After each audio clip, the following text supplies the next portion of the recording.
Imagine this. Your dog swallows a sock at 2 a.m. The vet says surgery could cost $4,000 or more. Would you be able to pay that right now without blinking? Or would that bill put your entire budget in crisis? This is the exact problem pet insurance promises to solve. But here's the real question. Is pet insurance worth it, or just another financial trap? Stick with me, because by the end of this video you'll know exactly whether pet insurance makes sense for you and your furry friend. Number 1. What pet insurance actually is. Pet insurance works a lot like health insurance for people. You pay a monthly premium. If your pet gets sick or injured, the insurance company helps cover the costs. But here's the twist. Unlike human health insurance, you usually pay the vet bill up front, then file a claim, and the company reimburses you later. For example, if your cat breaks a leg and surgery costs $3,000, you might pay that at the clinic, then get $2,400 back, depending on your plan. That delay surprises many beginners, but it's the reality of how it works. Number 2. What it covers and what it doesn't. This is where people get confused. Most pet insurance policies cover accidents and illnesses, things like broken bones, swallowed toys, or cancer treatments. But routine care, like vaccinations or annual checkups, usually isn't covered unless you buy an extra wellness plan. Imagine you take your dog to the vet for a skin rash. The insurance may cover the medication, but if you add on nail trimming or flea prevention, those are often out of pocket. This is why reading the fine print matters. Otherwise, you may think insurance will pay for it, only to find out you're on the hook. Number 3. How much pet insurance costs. On average, dog insurance in the USA costs around $40 to $60 a month. Cat insurance tends to be cheaper, around $20 to $30 a month. That means if you pay $50 a month for 12 months, you're spending $600 a year. Over 10 years, that's $6,000. Sounds expensive, right? But compare that to a single surgery for a torn ACL in a dog, which can run $4,000 to $7,000. That one event could outweigh years of premiums. It's a gamble. You pay smaller amounts over time to avoid a huge shock bill later. Number 4. Deductibles, copays, and reimbursement.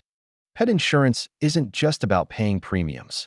You also have to understand the deductible, copay, and reimbursement. The deductible is how much you pay before insurance kicks in. For example, a $500 deductible means you pay the first $500 of treatment yourself. The copay is your share of the bill after the deductible. If your plan reimburses 80%, that means you cover the remaining 20%. Let's say your dog eats chocolate, and treatment costs $2,000. With a $500 deductible and 80% reimbursement, here's what happens. You pay $500 up front. Then of the remaining $1,500, insurance pays $1,200 and you cover $300. Total out of pocket, $800. Without insurance, you would have paid the full $2,000. Number 5. The big advantages. The biggest benefit is peace of mind. You don't have to choose between saving your pet's life and draining your savings. Another benefit is access to better treatment. If your cat needs chemotherapy or your dog needs hip surgery, insurance gives you options you might not afford otherwise. There's also the emotional side. Pets are family. Nobody wants to be in a position where money decides whether they live or not. Number 6. The downsides you must know. Pet insurance isn't perfect. First, it doesn't cover pre-existing conditions. If your dog already has diabetes, no plan will pay for it. Second, premiums go up as your pet ages. You might start at $25 a month, but by year 8 or 9, you could be paying $70 a month or more. And third, you still need cash up front. If you don't have $3,000 to hand to the vet, insurance won't magically pay it right there. You must wait for reimbursement. Number 7. Who should absolutely consider it? If you own a breed prone to health problems, insurance may be a lifesaver. For example, bulldogs often suffer from breathing issues, and German shepherds are prone to hip dysplasia. Those treatments can cost thousands. It also makes sense if you don't have an emergency fund. Without savings, a single accident could ruin your finances. Insurance helps bridge that gap. And if you're the type who would do whatever it takes for your pet, insurance prevents you from going into crushing debt when whatever it takes costs $5,000. Number 8. Who may not need it? If your pet is already older with multiple health issues, you may pay more in premiums than you ever get back. If you have a strong emergency fund, say $10,000 set aside, you might prefer to self-insure instead of paying monthly premiums. Or, if you're comfortable with only covering routine care and accepting the risk of a big bill, you might choose to skip it altogether. Number 9. Real-life examples. Let's compare two dog owners. Sarah has pet insurance for her Labrador. When he tore his ACL, surgery cost $5,000. After the deductible and copay, Sarah paid $1,200. Insurance covered the rest. Mike, on the other hand, didn't have insurance. His golden retriever had the same surgery. He had to pay the full $5,000 out of pocket, which wiped out his savings. Over time, Sarah's premiums added up. But that one event saved her thousands. For Mike, one accident became a financial disaster. Number 10. The middle ground strategy. You don't have to choose all or nothing. Some people buy accident-only coverage, which is cheaper, and set aside savings for routine care. Others pick a high-deductible plan with lower premiums, betting they'll only need it for big emergencies. Think of it like car insurance. You don't expect to crash every year, but you wouldn't dare drive without it. Pet insurance can be the same peace of mind. Number 11. Key questions before you buy. Before signing up, ask yourself, what's the monthly premium? What's the deductible? What's the reimbursement rate? Are there annual or lifetime payout limits? For example, some plans cap coverage at $10,000 per year. If your pet's treatment costs $15,000, you're stuck with the extra $5,000. Also, ask if they cover hereditary conditions or alternative therapies. Some do, some don't. The goal is to avoid surprises when you need coverage most. Number 12. The hidden financial trap. Here's something most beginners don't know. If you drop insurance after years of paying, you lose all that money with nothing back. Unlike car insurance, there's no claims bonus. And if your pet develops a condition while insured, then you cancel.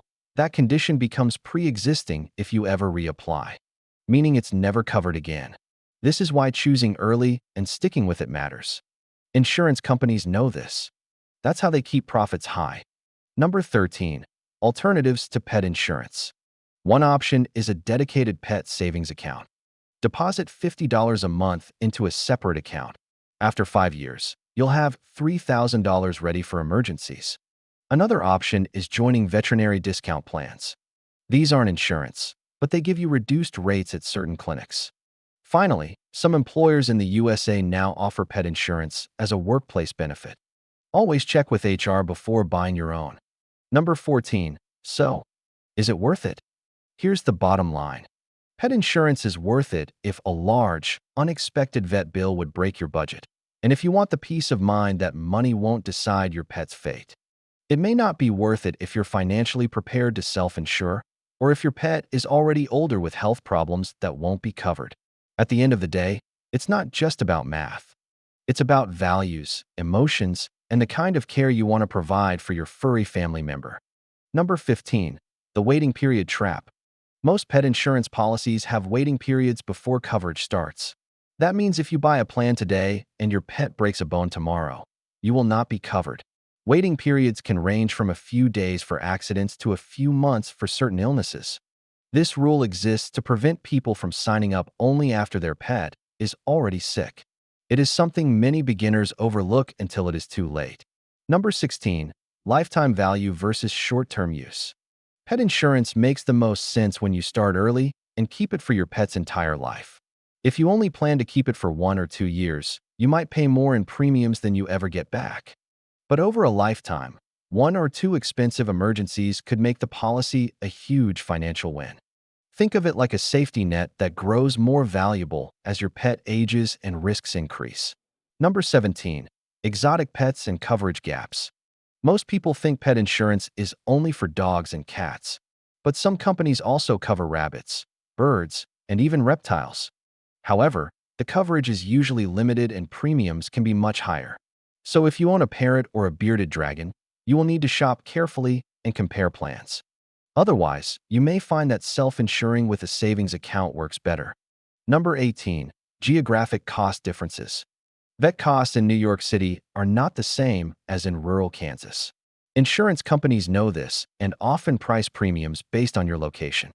If you live in a city where emergency surgery costs $6,000, your premium will be higher than someone living in a small town where the same procedure costs $3,000. This is why it is smart to get quotes based on your zip code before making a decision. Number 19. Inflation in vet care. Veterinary medicine has advanced rapidly in the last decade. Pets can now get MRIs, chemotherapy, and even pacemakers. But with those advancements come rising costs. Insurance helps you keep up with inflation in medical care, which can rise much faster than your income. Without it, what feels affordable today may be impossible tomorrow. Number 20. The emotional spending factor. When it comes to pets, logic often takes a back seat to love. Owners may spend thousands they never planned for just to save their pet. Insurance cushions that emotional decision, allowing you to say yes to treatment without wrecking your finances. This is one of the hidden benefits people only realize when they are sitting in the vet's office, desperate to help their pet. Your pet can't tell you when they're in pain, but your wallet will definitely feel it when the vet hands you the bill. So what do you think? Would you rather pay a little each month for peace of mind, or roll the dice and hope your pet never needs an expensive emergency? Let me know in the comments.